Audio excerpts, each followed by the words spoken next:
Good morning, students. Welcome to online classes. St. Angel's Public School, Bagpat. Standard 9th. Subject SST. Unit History. Chapter number 1st. The French Revolution. Influence of the philosopher and writer. There were many French philosophers and thinkers like Montesquieu, Rousseau, Voltaire, and Mirabeau who exposed the evils prevailing in the system. तो फ्रांसी क्रांति में बहुत सारे France के जो philosopher थे और thinker थे उनका भी योगदान रहा, जैसे मोंटेस्क्यू, रूसो, वोल्टेयर और मिराबे। इन लोगों ने सिस्टम में जो भी कमियां थी, जो भी बुराइयां थी, उनको लोगों के सामने रखा। They infuse the people the idea of liberty, equality and fraternity. इन लोगों ने आम जनता के अंदर नए नए विचारों को भरा, जैसे लिबर्टी आज़ादी, इक्वालिटी समानता एंड फर्टर्निटी भाईचारा। तो ये नए नए विचार इन फिलोसफर और राइटर्स द्वारा आम जनता के सामने रखे गए, उनको बताया गया, और इन्हीं विचारों की वजह से फ्रांस के लोग क्रांति करने के लिए तैयार हुए। Charles Montesquieu 1689 to 1775, a nobleman by birth. Montesquieu का जो जन्म हुआ वो नोबल स्टेट में हुआ। He become a lawyer and a जज। वो एक लॉयर बने और आगे चल के जज भी। इन इस बुक इन्होंने एक किताब लिखी है, द स्पिरिट ऑफ लॉस। किताब का नाम है spirit of laws. He criticise autocracy and praise the democratic republic. अपनी इस किताब में मॉन्टेस्क्यू ने ऑटोक्रेसी निरकुंज शासन का विरोध किया है और डेमोक्रेटिक रिपब्लिक लोकतांत्रिक शासन व्यवस्था की प्रशंसा की है। Francis Arouet Voltaire 1694 to 1778. Voltaire was another outstanding philosopher of the revolution. He wanted the people to think about their material life on the earth and forget about heaven. Voltaire भी इस क्रांति के, फ्रांस की क्रांति के एक महान philosopher रहे। वो चाहते थे कि जो जनता है वो पृथ्वी पर अपने जीवन के बारे में सोचे, ना कि स्वर्ग में मृत्यु के बाद उनका जो जीवन है उसके बारे में। वोल्टेयर चाहते थे कि जो आम जनता है वो अपने वर्तमान जीवन के बारे में ज़्यादा चिंतित हो, ना कि मृत्यु के बाद के जीवन में।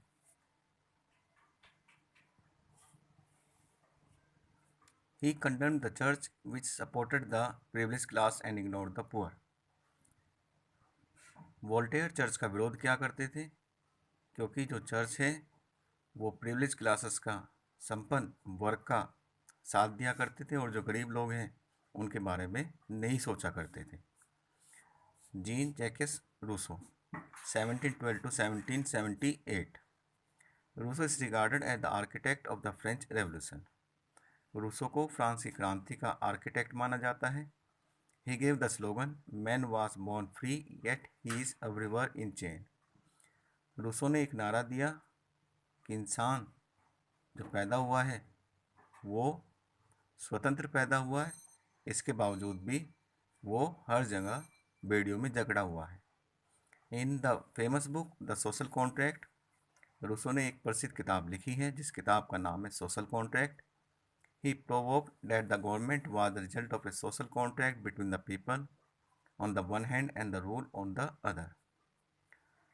अपनी इस किताब में रूसो ने कहा है कि जो सरकार है वो एक सामाजिक कॉन्ट्रैक्ट है जिसमें एक तरफ आम जनता शामिल है और दूसरी तरफ शासक। So if the ruler did not fulfill the contract, the people had the right to withdraw their loyalty to him and bring down the tyranny of the ruler by revolting. उन्होंने ये कहा कि अगर इस कॉन्ट्रैक्ट में शासक, ruler अपनी शर्तों को पूरा नहीं करता है तो लोगों के पास ही पूरा अधिकार है कि वो उसके साथ अपनी जो लॉयल्टी है उसे समाप्त करें और उसके शासन को रिवोल्ट के माध्यम से, विद्रोह के माध्यम से, क्रांति के माध्यम से समाप्त कर दे।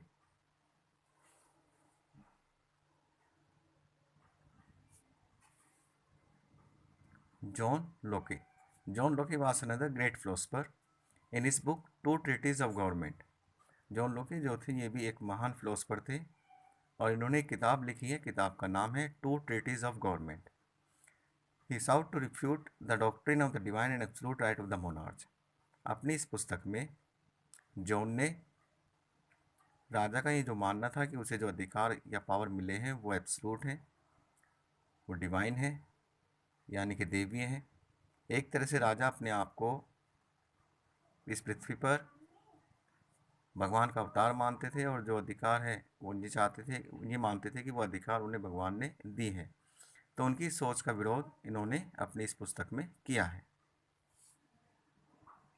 The outbreak of revolution. As already discussed, the long years of war drained the financial resources of France. जैसा हम पहले भी डिस्कस कर चुके हैं कि फ्रांस काफ़ी लंबे समय तक, कई सालों तक युद्ध में लगा रहा, जिसकी वजह से उसके जो फाइनेंशियल रिसोर्सेज थे, जो आर्थिक संसाधन थे, वो समाप्त हो चुके थे।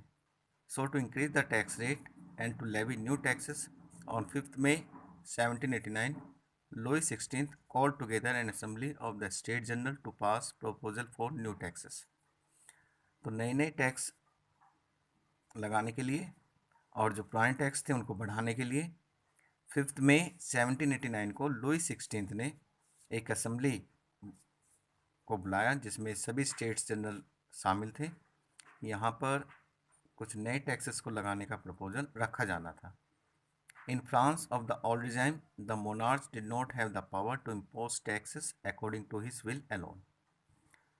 फ्रांस के अंदर पुराने समय में जो राजा था उसके अकेले के पास ये अधिकार नहीं था कि वो अपनी इच्छा से लगान लगा सके।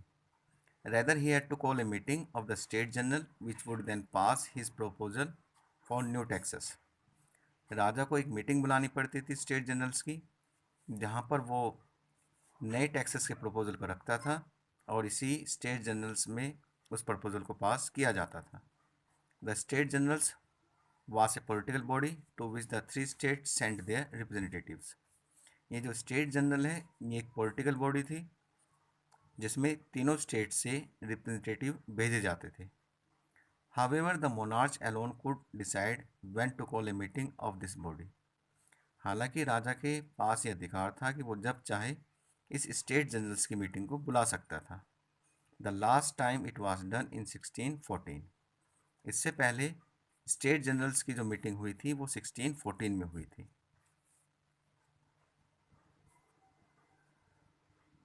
A big hall in Versailles was prepared to host the delegates। Versailles के अंदर एक बहुत बड़ा हॉल इस मीटिंग के लिए तैयार किया गया जहाँ पर ये सभी डेलीगेट्स तीनों स्टेट्स के आने वाले थे। There were 300 representatives of the states first and second. First और सेकंड से लगभग 300 रिप्रेजेंटेटिव इस मीटिंग में हिस्सा लेने के लिए आए। As they belong to privilege class so they were seated in row facing each other on the side. चूँकि ये रिप्रेजेंटेटिव प्रिविलेज क्लासेस को बिलोंग करते थे तो ये लोग बैठे हुए हैं रोज में और एक दूसरे के सामने इन्होंने अपना मुंह किया हुआ था। While the 600 member of the third state, वहीं 600 मेंबर जो थर्ड स्टेट से इस मीटिंग में हिस्सा लेने के लिए आए थे, स्टैंड एट द बैक। जो 600 रिप्रेजेंटेटिव थर्ड स्टेट के यहाँ पर मीटिंग में हिस्सा लेने के लिए आए हैं उनको पीछे खड़ा किया गया।